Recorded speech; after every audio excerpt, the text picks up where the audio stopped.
Jackie, and I'm here with Flora Cash. Day 2, Firefly, hanging in there. Now, earlier this year, you released Press. Yeah. How is that an evolution since Mighty Fine? Oh my God, since Mighty Fine. Ooh. You went real deep. Like, In every possible way, I would say. We grew as people, our relationship changed, our sense of taste changed. We got better at music production because we pretty much produce all of our own music and we write our own stuff. So, yeah, it just in every conceivable way it changed. But we still like Mighty Fine, obviously. Of course, it's warm to our heart. Yeah. Warm to our heart. Varm om hjärtat. Like I'm saying it in a Swedish way. Direct translation. What inspires your songwriting besides each other? I think basic. I think for us, a lot of it is basic human sort of struggle and issues, like things that a lot of times people don't like to talk about and people don't like to deal with, but that have to be dealt with. But we always try to present it in a way that has like a glimmer of hope and a silver lining, because also like no problem is permanent, you know. Yeah. So we try to be honest about the situation, but also we're not nihilistic. So, yeah. I actually agree. But then just living that's inspires. another way to say it. Yeah. 2019, we're halfway through. It's been a crazy year, and I feel like young people gravitate towards music when they're having a rough day. Is there a band or an album that you find yourself listening to if you're having a tough day that helps you feel better? Yeah, the sober song one. I don't know the band. Yeah, there's Frightened Rabbit.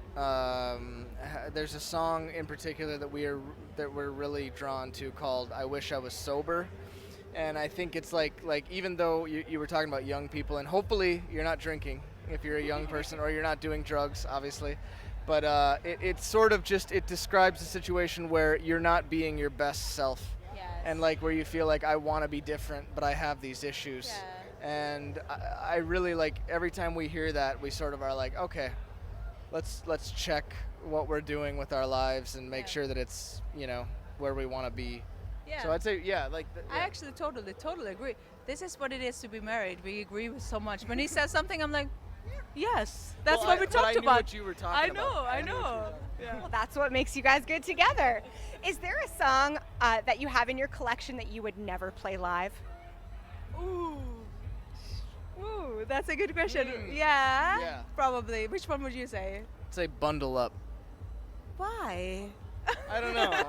It's very old, and I don't know. No, not that Which one one. would I never play live? Ooh, I don't actually have one in my top of my head right now, but there's probably multiple one of them. Because I'm more like, I don't want to play this one live. A call is like, let's play this live. I'm like, no. I'm more like that. So I think I have too many. Oh no. Then you're just gonna have to write more, that's all. Okay. When you play live, do you prefer to experiment with your songs or play as true to the recording as possible? Both. I think both. Both. I think would it say, depends yeah. also like what the situation is and like who we're working with, because like when it comes to the live recordings, we do everything ourselves, and then when it comes to the live performance, we'll bring on like other musicians, and sometimes more, sometimes less, but it really depends on what they bring to the table. So like if we bring on a musician who's really good at like coming up with cool ideas, then we'll be like, hey, let's roll with that for the live thing. Yeah. But if we work with somebody who's just more like, this is what I can do and whatever, then we'll be like, all right, let's play it as close to the recording as possible. So it varies, And with recorded music, what role does music streaming have? Is it something that you focus on or something that's an added benefit to your music? Music streaming. Like Spotify and Apple Music, things like that. Well, like as artists or as like listeners? As artists. Like what kind of, like what it does? I don't really Yeah, understand. so I feel like as a listener, it's a benefit because you can listen to a bunch of different music from everywhere. But as an artist, some people use it as an advertising tool, but not a lot of people profit from it. That's a good question. I would actually go out on I would say that like it probably has something to do with when we actually sort of made have kind of come up in the business. But we've always felt, one of our first big breaks was actually because some editors at Spotify added us to some playlists or whatever. And I have nothing but, I understand if you're like if a legacy band who came up on CDs and all that kind of thing, but cool. and that's totally, and I totally understand their point. But for us, it has been so huge in reaching a large number of people. Yeah, it's been that amazing. I could never say anything negative. No, just because it's been a blessing. It has, and also it's Swedish, so obviously it's freaking Spotify is, but she's. Oh, she all meant of them. streaming in Okay, general, okay. yeah. That's okay. You can have a preference. Yeah, no, but I love it.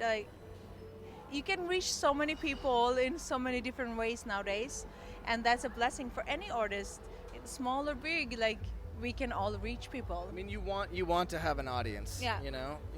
So. Speaking of an audience, how do you choose your set list for Firefly? Ooh, it's always an interesting one. It depends on how long the set is. So if we're trying to do a 30-minute set, then you make different decisions. If it's a 45-minute set or an hour or whatever, then you make a different decision. But basically, we try to blend. We try to have peaks and valleys. Yeah. So we want to have some very upbeat, moving songs, but we also want to take a breath. Yeah. We want the audience to take a breath. Yeah. And enjoy something that's a little more chill or whatever. So not too much of one thing. Variety, I would say. But agreed. What's up next for you after Firefly? We're doing something tomorrow. What are we doing? We're doing a show in Philly for 104.5, the summer block party, which we're really excited to do actually. Yeah. What about the rest of the year? Oh, it's busy. It's busy. It's very busy, but it's not announced. But There's certain things we can't announce, but in the autumn we're doing some very exciting things. A lot of stuff. Yeah. But the rest of the summer is going to be a lot of festivals, and it's actually just festivals this summer. So we're excited about it. I came up with a song which I never would play live. Okay, what is that? Till the End. Oh my God. We've never even released that song. It's only on YouTube. No, but I was thinking about it when we were I was like, what song would I never play live? That's the one. I think you would play it live though, because we love that song. I love that song. But we've never played it live. Exactly. Yeah. So we'll have to see. Time will tell. So stay tuned for much more from Flora Cash. This is Jackie. Thanks to In the Key of Change, Chorus FM, and The Vinyl.